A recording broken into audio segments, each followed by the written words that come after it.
Para vocês verem, né, essa mágica do cérebro, olha que coisa incrível. O cérebro é como uma massinha de modelar, pensa isso, é uma massa de modelar e quanto mais jovem, mais maleável é.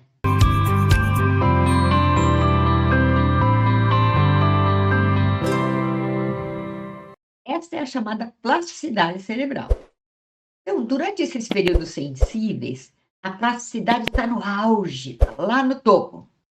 Então, vai acontecer, o quê? Vão ser possíveis as conexões entre os neurônios, e isso se forma com rapidez e facilidade. Na infância e na adolescência. Depois, tem um tempo, em que acontece aquilo que a gente chama na neurociência de poda neural, ou seja, aqueles bilhões de neurônios desgovernadamente nessa circuitaria cerebral, eh, em ação, eles já começam a possibilitar as questões residuais, aproveitáveis, importantes, um saber que você não precisa voltar a saber todos os dias. Por exemplo, aprendeu a andar? Aprendeu a andar. Imagina se você tivesse que levantar da cama e falar: "Bom, como é que é andar mesmo? Eu preciso aprender de novo, todo dia". Não dá, não é? Se você tivesse que aprender a falar todos os dias. Isso acontece quando, por exemplo, há uma lesão no cérebro, né, alguém sofre um acidente. Tem o caso, por exemplo, eh, daquele rapaz dos Paralamas do Sucesso, eh, que ele sofreu aquele acidente terrível, onde ele perdeu a esposa, e aí quando ele volta do coma, ele volta falando inglês, porque a esposa dele era inglesa, não é? E a língua materna, ou seja, a região do cérebro onde está a língua materna, não não veio à tona rapidamente.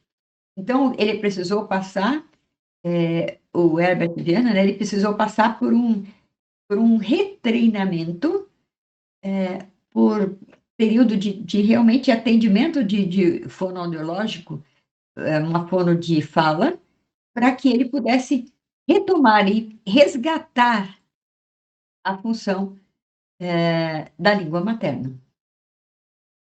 Então, o cérebro, ele vem bonitinho, desde que não haja uma uma questão mais, genética, uma questão de algum problema durante a gestação, né, ou no momento do nascimento, quando falta oxigenação, mas isso é um assunto para um outro dia. Eu já entrei no bosque e já peguei o atalho aqui, vamos voltar.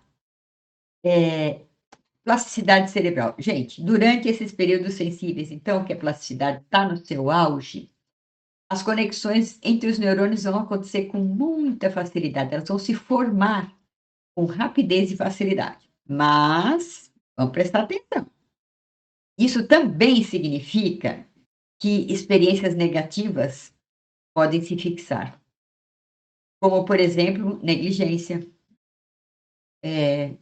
violência, falta de estímulo, isso também deixa marcas profundas. A gente tem muitos exemplos disso. Eu sempre pego situações de sala de aula para contar para vocês. Uma aluna disse assim, certa vez para mim: "Nossa, professora, eu não tinha pensado nisso". Estávamos falando, né, sobre a linguagem adequada, para a gente adequar isso na e tornar a aprendizagem significativa, tal. Então ela disse: "Sabe que às vezes eu falo: 'Nossa, menino, você é bagunceiro, eh, vocês não fazem nada certo'". Então, nunca a gente deve nomear a pessoa em função daquilo que ela faz, porque nós somos o que fazemos de nós, mas não somos aquilo que fazemos. Então, por exemplo, criança deixou o jovem, né, o adolescente, que isso é bem comum, deixou o quarto que parece um terror de bagunça. Você vai abrir o armário, ele está sujeito a avalanche, você tem que fechar depressa a porta, senão cai tudo em cima de você.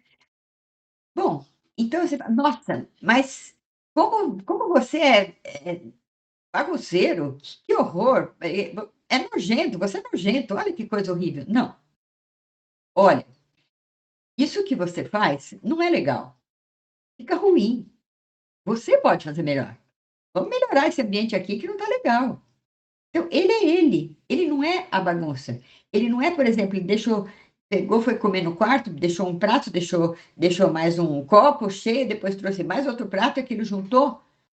Sim, isso não é legal. Isso é um pouquinho nojento, mas ele não é, entende? Jamais a gente pode nomear alguém por aquilo que ela faz, porque ela fez aquilo, mas não é aquilo. Então, porque senão, ela vai levar isso para a vida. Por exemplo, se ela ouvir também que ela não consegue, que ela não é capaz. "Não, deixa que eu faço, porque você quer agilizar. Não, deixa que eu faço, você demora muito, nem se você não consegue fazer". Pronto, fez uma marcazinha bem ruinzinha e vai acompanhar essa criatura pela vida. Se você não desfizer isso ou você não tiver o cuidado de não fazer, isso vai amalgamar mesmo. Sabe amálgama? Que antigamente colocava no dente, agora é porcelana, mas, aquilo gruda de uma maneira que é assim, tipo um super bonder no emocional.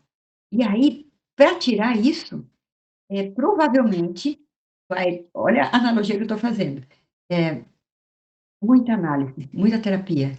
E aí, como isso está colado, vai ter que descolar e extrair. Pensa numa coisa que gruda na sua pele. Quando você tira, isso vai ficar o quê? Uma ferida. Você vai ter que lidar com essa ferida. Então, gente, vamos para a cultura da prevenção? Hum? Melhor, não é? Do que a gente ter que consertar quando a fratura está exposta, o sangue está jorrando, não é por aí. Então, dá para a gente prevenir. Eu insisto sempre nisso nas nossas lives, nos nossos encontros. É muito mais tranquilo se nós trabalharmos com a prevenção do que a gente consertar depois que o estrago aconteceu. "Ah, mas dá para fazer isso com tudo, professora?". Não, não dá. Coisas nos escapam e vai acontecer de você ter que lidar com a bagunça, né. Mas, na medida em que você pensa em cultivar cada vez mais a cultura da prevenção, menos acidentes, menos coisas complicadas você vai ter que consertar.